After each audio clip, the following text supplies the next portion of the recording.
I'm back! Hey everybody, this is Christian from Lazy Devs. Welcome to this episode 96 of the Advanced Shmup tutorial.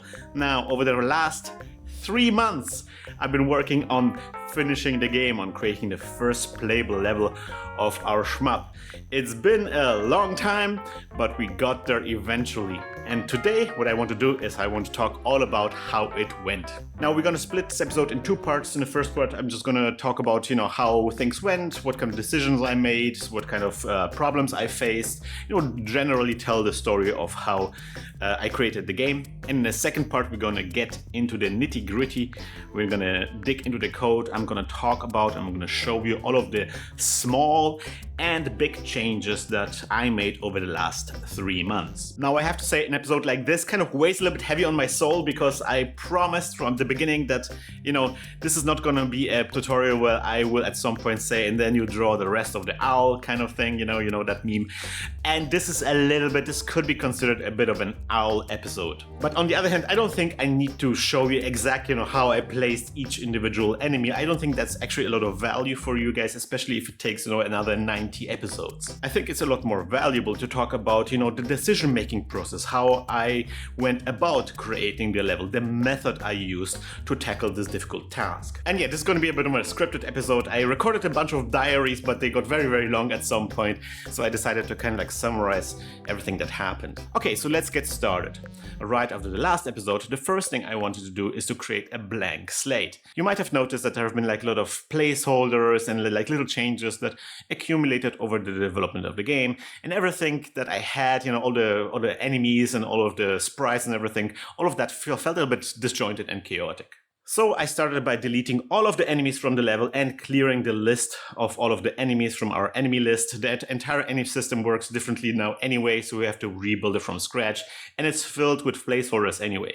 I then even went ahead and cleared the list of all of the sprites. I decided to reconstruct that list of sprites and delete the sprites that we didn't use anymore. This also meant that I had to rebuild all of the animations and update the sprite animation numbers that were hard-coded into the actual code.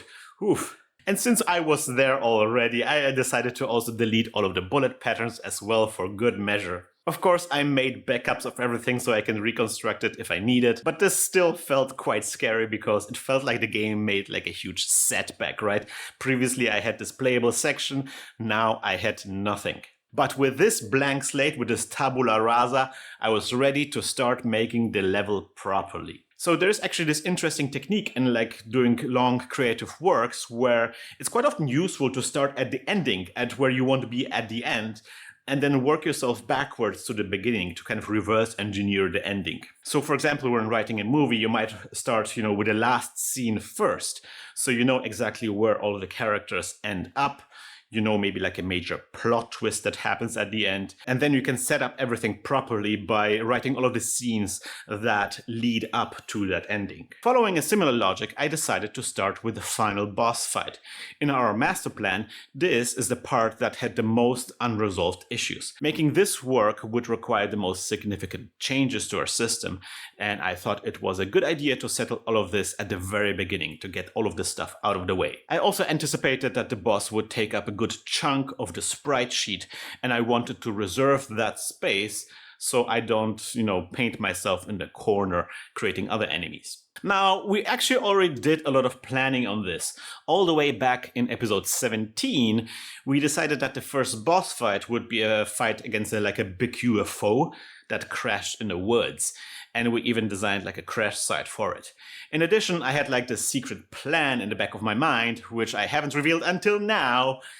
So when we made, for example, the options for a ship, I made sure that the system was flexible enough for the enemies to have options too. And my plan there, my master plan was to add some nice animations to the boss fight by creating a ring of options around it. And that's something I talk about quite often. A big sprite can be really tricky to animate because each individual frame is so gigantic.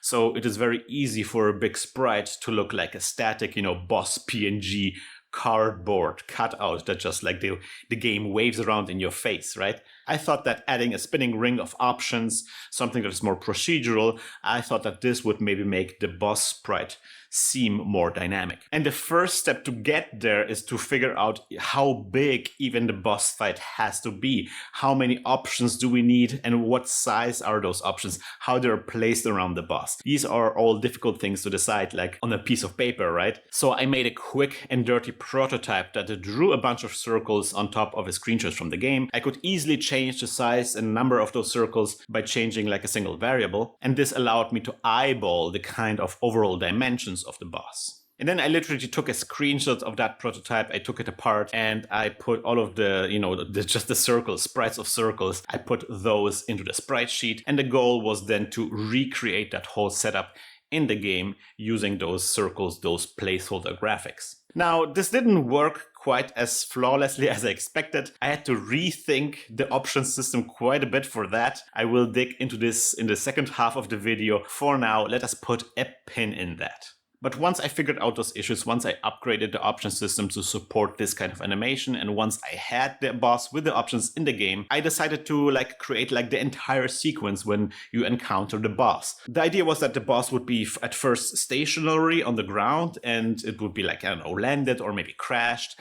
And then once the player encounters them, it would take off slowly from the ground as a kind of an in-game cutscene. And it turns out there's quite a lot of effects that need to be orchestrated and timed correctly to make this work. This included managing whether the boss is like a ground enemy or like a flying enemy, changing the collision behavior of the boss, changing the background music, changing the rotation speed of the options, and then even activating the looping background that we set up all the way back in episode 16 or so. And then once the boss was in the air, I also wanted to add a bit of a hovering effect so the boss would bob up and down. I think that would add to the sense of weight, of the sense of mass of the boss. And this is also something that would need to start up gradually. And then finally, the game also needed to end when the boss was defeated. So the game had to keep track of the boss existing on the screen, and then there should be a sequence that plays out when the boss leaves the screen. All of these little effects and systems we haven't prepared until now, and I had to create them all at once. And yes, that's another thing that we're going to talk in the second half of the video. I will go through all of the systems and explain how they made them work. We will put a huge giant pin in those as well. Now, I will say that I was really thankful that I had the brain editor in place, because I had this epiphany that I was going to use the brain editor to time out and animate this entire sequence. So that entire starting sequence is like a brain script that I apply to the enemy. And that was super useful because it was very easy to tweak things, to retime things, to change the speed of things and see the results immediately in the software. That would have been a nightmare if I had to hard code everything into the game itself. Now, I didn't go into the actual boss patterns yet.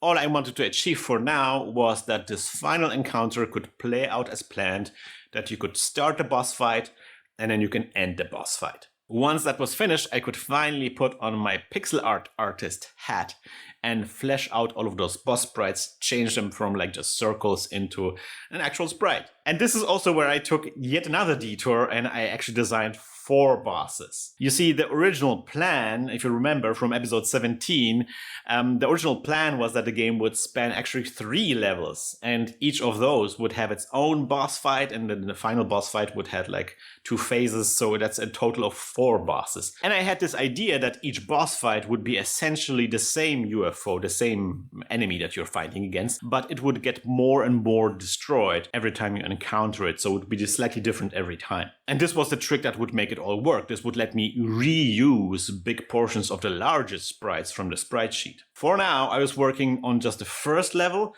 but I wanted to make sure that all of the planned bosses were actually viable and that they would all fit into the same sprite sheet, and that all the systems that I implemented, that it would all support making those 4 bosses work. So here are the 4 bosses. So the first boss started as a sphere and it kind of remained a sphere. I did some experiments, trying to break up the shape and adding some attachments and so forth. But ultimately, for the boss to look like a UFO, as a spaceship from Aliens, a simple sphere worked the best. It looked the most otherworldly. Now, when you fight that ship again as a second boss fight, it loses the ring of options around it, and it reveals some dangling cables, so maybe there has been some damage underneath. I also changed its facial expression. It gets a bit of a mean face. It gets mad. And on top of that, some claws pop up in the back, so the sprite looks a little bit more menacing. And also, like a little bonus, there's a hatch on top of the head that pops up to reveal some extra gun barrels. Now, when you fight that boss the third time around, it's really just down to the central sphere. It's really like a desperate, desolate state. It looks even more damaged now. The face is just completely, blown apart and it's replaced by a giant gun. Like, it's really desperate now. And also the top comes off and you can look a little bit inside, and there is a bit of a teaser about, who's piloting it. And that teaser is revealed in the fourth and final boss fight. That's the second phase of the third boss fight. There's a big plot twist. The pilot is revealed to be a big space cow in a mech suit. And the little idea that I'm a little bit unhealthily obsessed about is that the cow has a Gatling gun, a Vulcan cannon, where its others are supposed to be. I thought that was hilarious. Let's hope we get to show this boss fight at some point in the future. So now that I created all of those sprites, I wanted to actually make sure that I can bring them into the game, that the game actually supports all of those sprites. So I started the process of cutting them into smaller sprites and assembling them in SpriteDit. And this is where I realized I really needed to upgrade the sprite system. You see, until now, the sprite system could make bigger sprites out of smaller sprites by chaining sprites together. Each sprite could be connected to one other sprite, and that way we could draw a whole bunch of sprites at once. This was a neat and compact system, but only now a big flaw of the system became quite apparent. It didn't really allow for reusing of sprites all that well, because each sprite could be only part of one chain. Additionally, if I ever wanted to create an animation where some of the smaller sprites are maybe moving around and so forth, like, maybe the claws of the second boss, for that I would need to build a whole new chain for every frame of animation, and that was just... That just is not going to happen, right? So I sat down and upgraded the system to allow for each sprite to be connected to a whole list of other sprites. And additionally, I could also tweak the positioning of the smaller sprites in the list, so if I needed, I could animate things. This is maybe the most fundamental change to the previously established systems, and yes, we're going to put a giant pin in that we're going to talk about in the second part of this video. With the new sprite system, I was able to implement all of the boss sprites just fine, but I also noticed that our sprite list was getting a little bit bloated. There is just a lot of data required to track all of those little sprites, and we haven't even started with the normal enemies. So for now, I deleted all of the latter bosses and only kept boss 1. And yeah, I think it looks really nice. Alright, so with the boss out of the way, there was another major enemy design to figure out. I finally needed to replace the default popcorn enemy. I took that original design from GGLS3, and while I made some changes to it, it never sat right with me to use other people's work like this. So I wanted to make my own version of this enemy. Luckily, I've been preparing for this. Pretty much a year ago, I decided to spend a month drawing an enemy sprite for the game every single day. I've been also doodling a little every now and then, and this work paid off now. I could look at this collection of sprites and pick a design that I liked the most. This is perhaps a good moment to talk about, the design philosophy of how I make enemies in the game. It was very, very important for me that each enemy ticks 3 boxes. First, it needs to be recognizable as a thing, as something.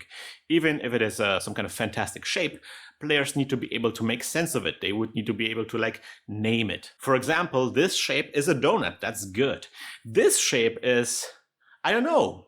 That's bad. Second, each enemy has to have a purpose in the game. It needs to be visually clear what its deal is.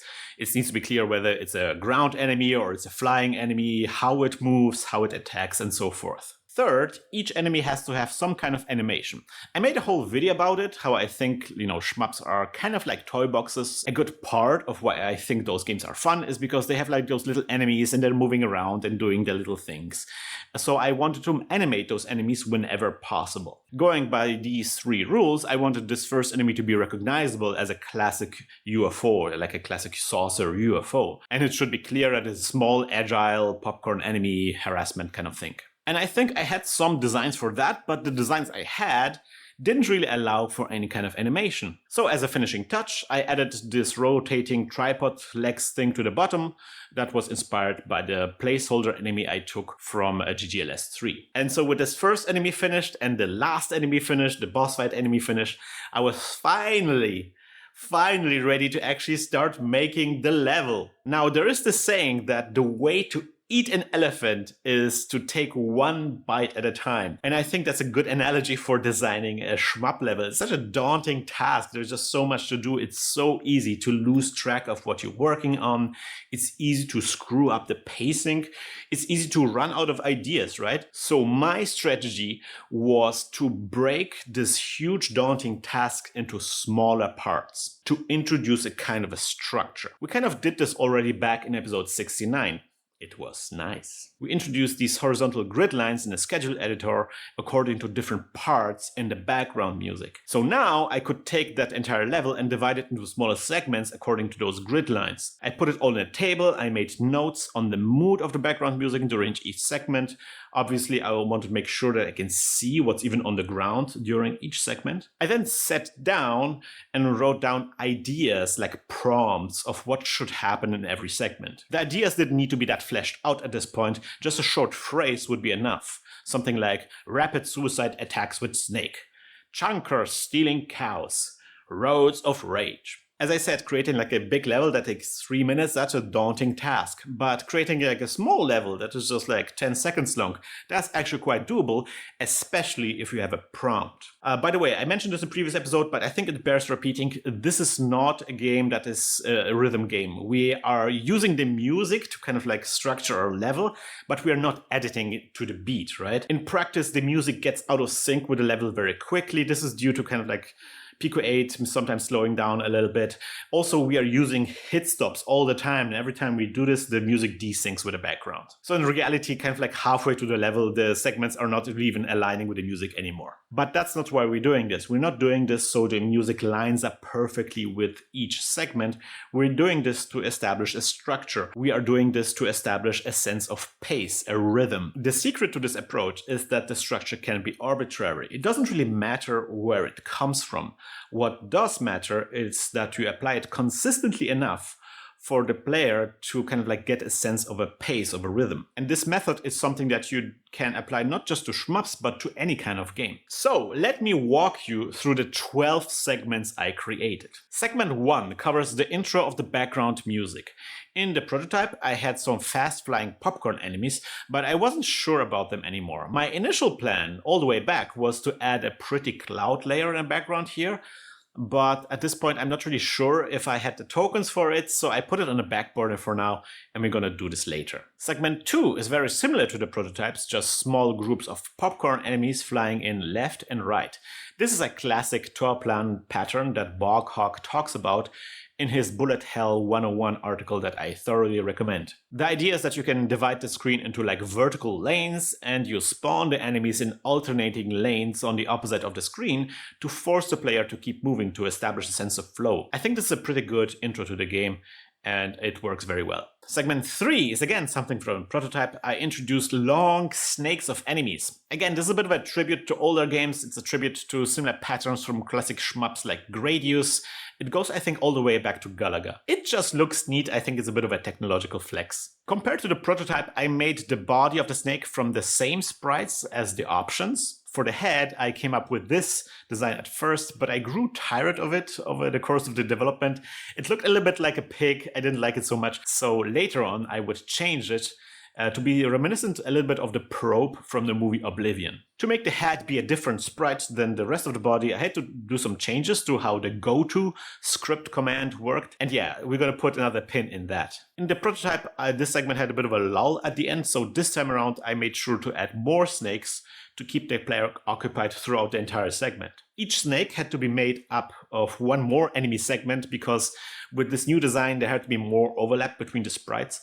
So this section ended up being a little bit punishing to Pico-8. It kind of like pushed the limits sometimes. I think those performance issues can be remedied by creating more economical explosions, and we're going to maybe do that in the next episode. Also, the previous prototype used the sum bullet pattern here, so the segments would only occasionally fire bullets, it would be random. And this time around I dropped it to make it more predictable, and that felt a lot better. Which also means something I already suspected beforehand, I can actually delete the sum bullet pattern, I actually don't need it anymore. Also, at the end of the segment I made this controversial decision to make the snakes come from behind. And I know this is a bit of a no-no for shmups, this is not something you should do, but I thought it was maybe a good idea to end this segment with a bit of particularly mean enemy spawn. And we're going to see how playtesters will react to it, whether that's a big problem. At this point, I was already a whole month into development already, and I haven't even recreated what I destroyed at the very beginning. So yeah, I was getting a bit nervous. Dealing with the boss and hashing out all those technical issues that came up, that took a lot of time, but I was picking up momentum. Segment 4 called for the creation of 2 new enemies, so I had to put my pixel art artist hat on again.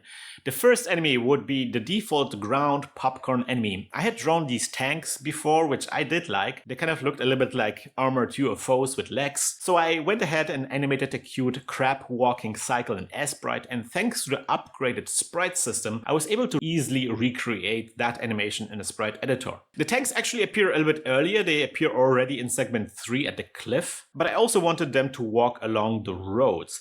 Placing them on the roads was a bit tricky because they ended up a bit more chunky, a little bit more bigger than I expected. But I thought, the popcorn enemy that I created was also a little bit bigger than the one I had previously, so I figured that wouldn't come back to haunt me. Foreshadowing! The second enemy would be the sprite for this yellow placeholder popcorn I had in the prototype. This actually drew some criticisms from Octane at some point because it was kind of like unusually beefy, but I liked that slow methodical attack pattern and I wanted to lean even more into it. I thought I could explain that extra bulk with the right kind of design. One of my earliest doodles was this tic-tac looking drone, which was a reference to recent UFO craze. Yeah, there aren't UFOs now, they're called UAPs. And there aren't saucers because that's silly, now they're tic-tacs, that's very serious. I thought it would be cool if the tic-tac slid apart in the middle before shooting. That was really simple to do, and it even wouldn't take up that much spreadsheet space at all. So naturally, then I decided to throw all that savings away and animate a rotation as well. The thought was that the tic-tac was symmetrical, so maybe I could get away with half as many frames. The first animation I created was this 8-frame animation, but that was just more than I could justify. That would just take a lot of space. So I cut it down to just 4 frames, which is really just like 2 extra sprites, and one of them is symmetrical, so it's really just 1.5. To make that tic-tac opening animation work, I had to change the animation system.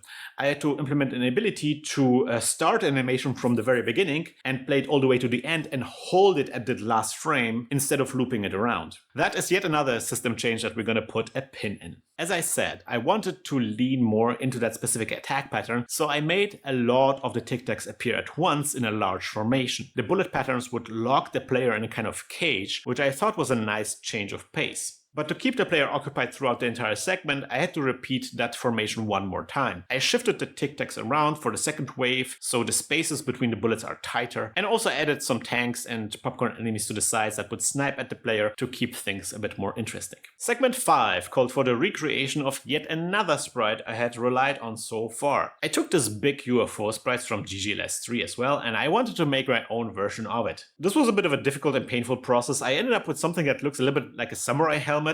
In hindsight, maybe not my favorite sprite of the game, but I do like how this new design incorporates gun barrels to communicate more clearly where the bullets are coming out. Remember, that was like the second of my checkboxes when designing new enemies. Otherwise, this segment is exactly how it was in prototype. Big, bulky enemies appearing in a topland pattern, left, right, left, right. The player needs to stay between the shots while avoiding straight shots from the popcorn enemies around it, and the segment culminates with 2 enemies appearing at the same time, which is a pretty hard challenge. Segment 6 is the first segment I had to truly create from scratch. We are entering uncharted territory, ladies and gentlemen. My prompt here only said ground popcorn because the stage until now was mainly water and forest, so it was really difficult to create a lot of ground enemies. This was really the first opportunity to bring a lot of them in, so I spammed the ground with ground enemies. This was supposed to be a bit of a change of pace after the big chunker enemies. I wanted to have like a lot of easy enemies to defeat so you can blow up a lot of stuff. The problem I quickly ran into was that the tanks I designed were just a little bit too big. It was really hard to put enough of them on the ground without overlapping the scenery. And because they had fairly little health, the player would clear them out pretty fast. So I tried to make up for it by adding some flying popcorn enemies as well, and I added some tricky bullet patterns to them, and that helped. But it made that entire part really chaotic. There was just a lot happening on the screen and you don't really know what you're supposed to do. But for now, I decided to leave it as it is. I decided to come back to this later. In segment 7, my prompt was take off, in order to clearly communicate that the aliens are abducting cows. That's the story of the game. I wanted to create enemies that start on the ground, but then take off to become flying enemies. In my doodles, I found this rocket-looking enemy that was sitting on spindly legs. I think the inspiration here was like maybe the bacteriophage virus or something like this. So I came up with this pattern where the enemy would take off and stay in place, and they would saturate the screen with bullets. Up until now, this game wasn't really a bullet hell, so perhaps this was an opportunity to change the pace a little bit. I ended up designing a few different bullet patterns, but I had to repeat the entire takeoff sequence for each variant, and this made me consider like a whole different type of script command that I will put another pin in. But I have to say I was glad to be able to reuse some of the functions I previously implemented when I did the takeoff animation for the boss. It was a very similar animation with those enemies. Another challenge was that it was tricky to make the gameplay work. If I made the enemies hittable on the ground, it was very easy to just shoot them down, like the tanks before, and they wouldn't do anything. So I made it so they only become vulnerable when they actually take off from the ground. But that felt a bit weird and arbitrary. Why can I shoot at those enemies on the ground, but I cannot shoot on these other enemies? That just made no sense, right? Later on, I returned to this design and I made it so that the enemy starts buried underground, like a landmine, like a bouncing Betty landmine. This made it more clear why you can't hit them while they're on the ground, but it also kind of undermined my original intent. The sequence also ended up being a bit chaotic, but also the bullet hell patterns the enemy create are kind of exactly what I was hoping for. It felt like a real bullet hell here. So I decided to move on. And perhaps I could bring things around in segment 8, because segment 8 called for the repetition of the tic-tac enemies. As I said, the previous two sections were a bit chaotic, so it was just the right moment to bring in something more disciplined. Now this is actually something I was stuck on for a day or two. I drafted a few designs and the enemies were going like in circles or diagonally, but the patterns often ended up being like trivial. After multiple iterations, I eventually went back to like a simple grid, but with the enemies shooting at diagonal angles, and that resulted in a nice and complicated bullet prison pattern. I was actually surprised that this was enough to fill that entire segment. I thought I would need to do like a second attack pattern like I had to do previously, but this time it was enough. And so now I was suddenly doing segment 9, and this is something I've been a little bit anxious about. The background featured a farm here, and I made a note that this segment needs to show a UFO actually abducting the cows from the farm. There was a farm actually back in segment 5, but I couldn't do it back then because that section already had like the chunker enemies, and it wouldn't be a good fit. It was very important to me to actually tell the story of how the cows are being abducted. I know this is not some kind of deep lore and anything. The players could just like see UFOs and cows and put one and one together. It's not a big secret or anything like that, right? But on the other hand, I really want to follow the rule show, don't tell. I want to actually show the cows being abducted. Also, I had some plans. I wanted to actually show this section on the start screen. I'm actually already showing it on the start screen. And the idea was that there would be like this animation playing in the background on the start screen showing the cows being abducted.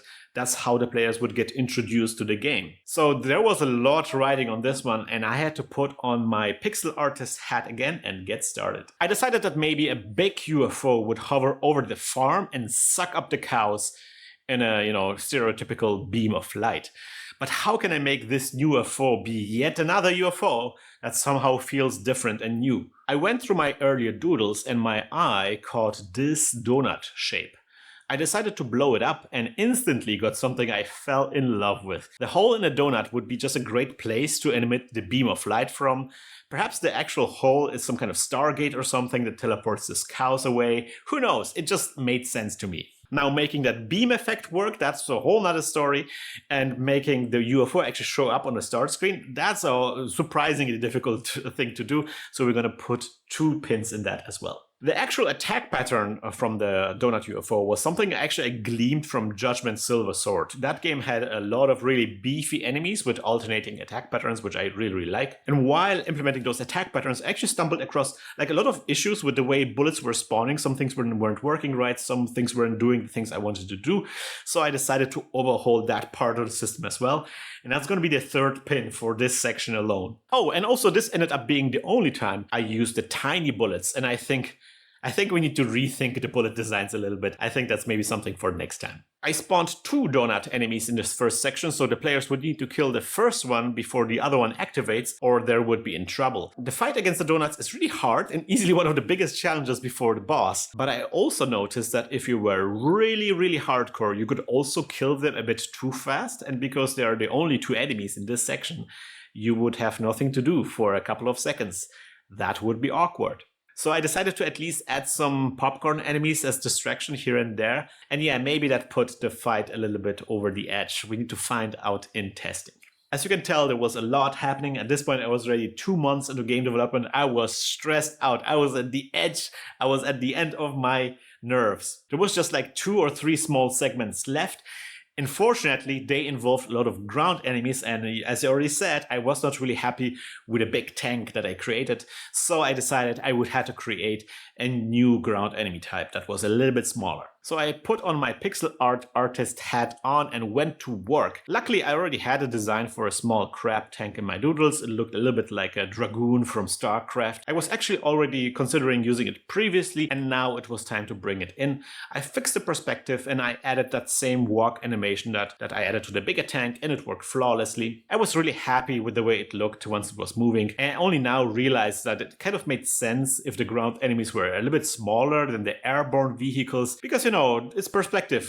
They're a little bit further away than the flying enemies, right? And while I was doing pixel art anyway, I also realized that I also need a second design for a very specific attack pattern that I had. One of the popcorn attack patterns I created turned out to be especially mean, and it was very easy to die to it if you weren't paying attention. I thought this attack pattern should be assigned to a special enemy, not just the regular popcorn UFO. That way players could have a warning, they could prepare for it. I went scavenging in my doodles again. I found this 2-lobe design that was a little bit underwhelming, but I thought it had potential. So I did a major makeover. I blew it up a little. I make it look like a little, creepy alien mask. And I added these petals or air brakes on the outside. As already said, I was always looking for some way to animate the enemies. Now I fully admit the petals took quite a few really tiny sprites, so maybe I went a little bit overboard here. But adding this enemy in was a huge improvement. The new enemy could shoot 2 bullets because it had like 2 points where bullets could emerge.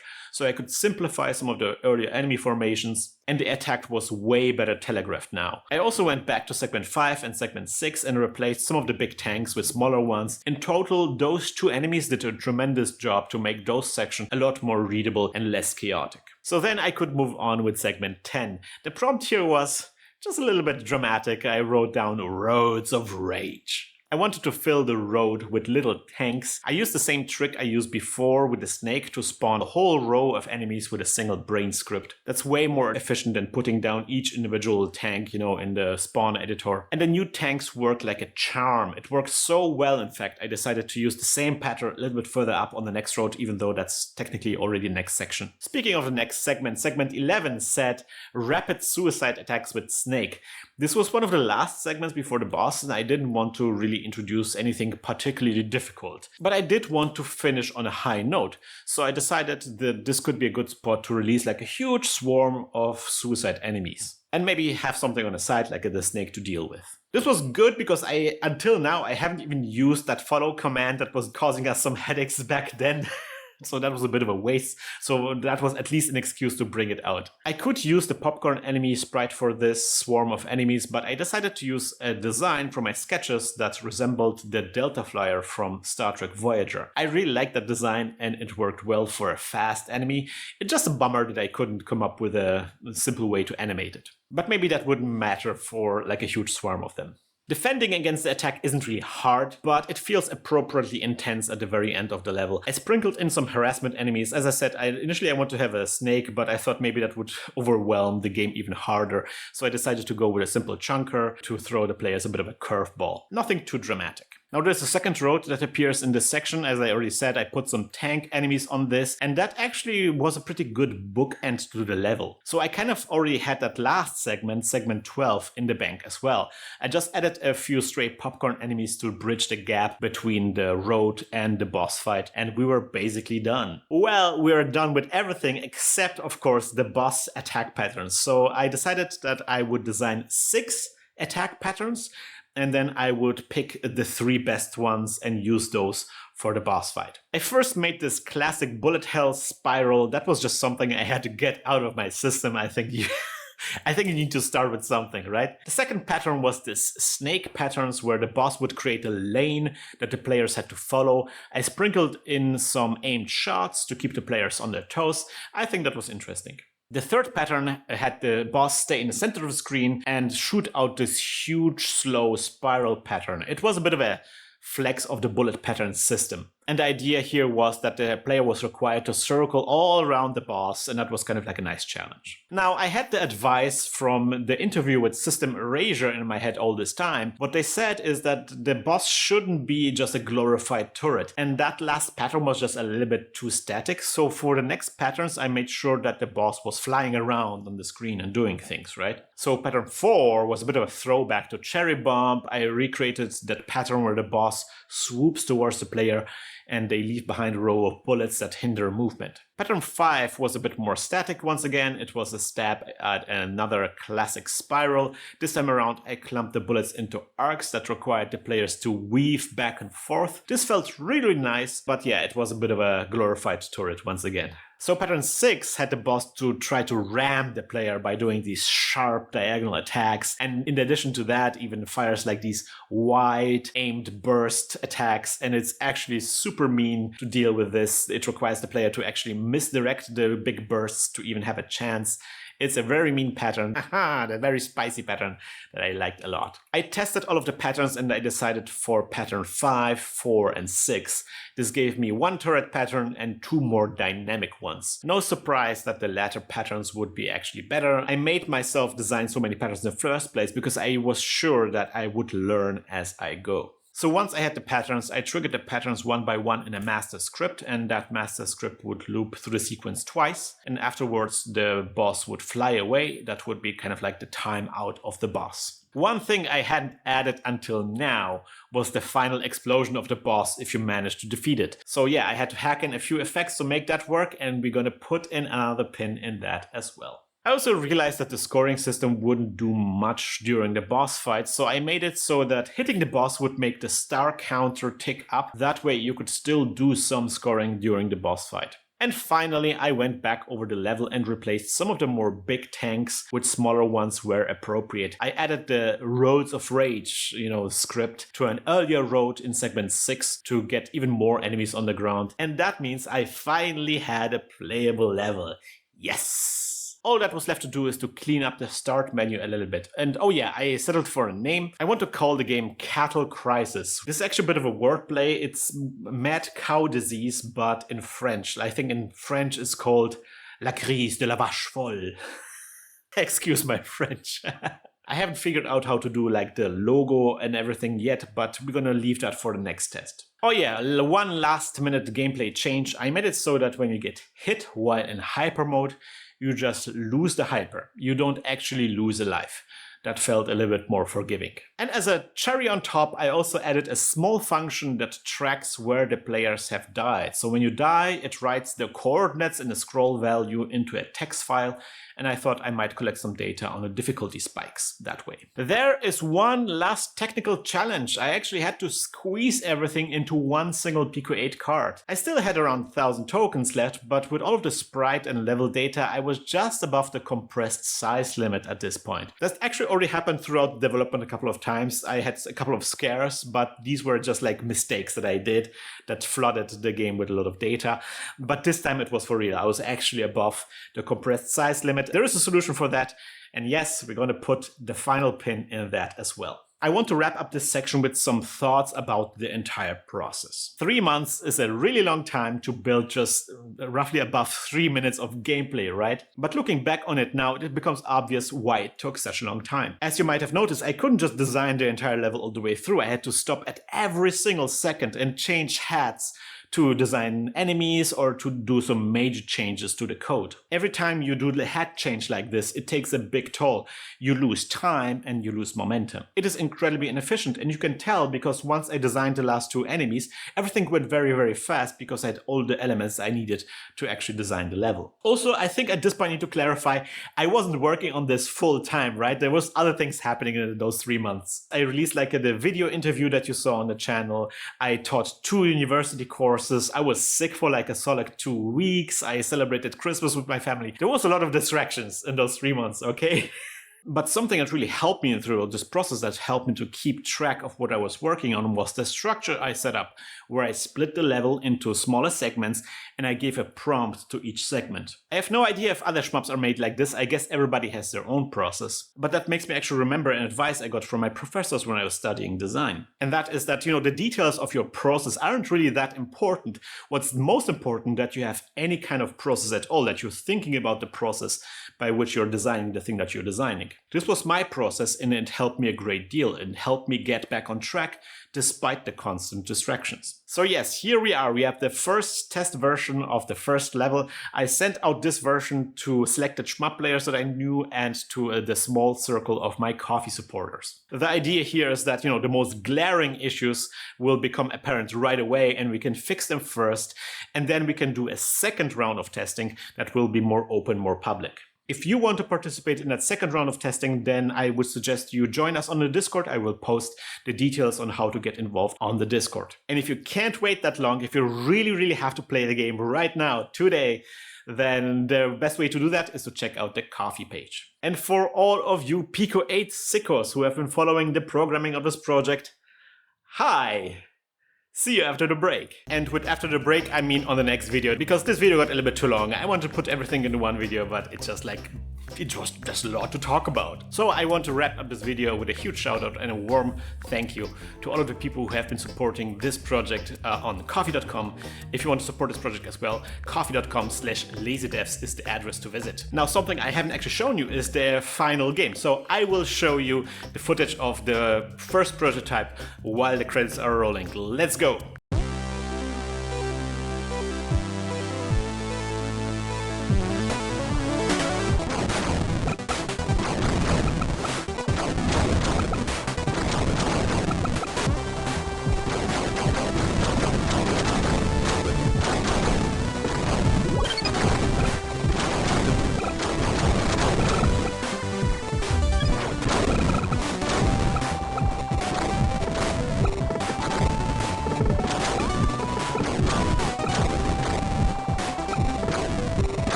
Yes. So this was it. I will continue gathering feedback. If you want to have more details on how, the technical stuff was implemented, we're going to tackle that in the next episode. See you next time around, guys. Bye-bye.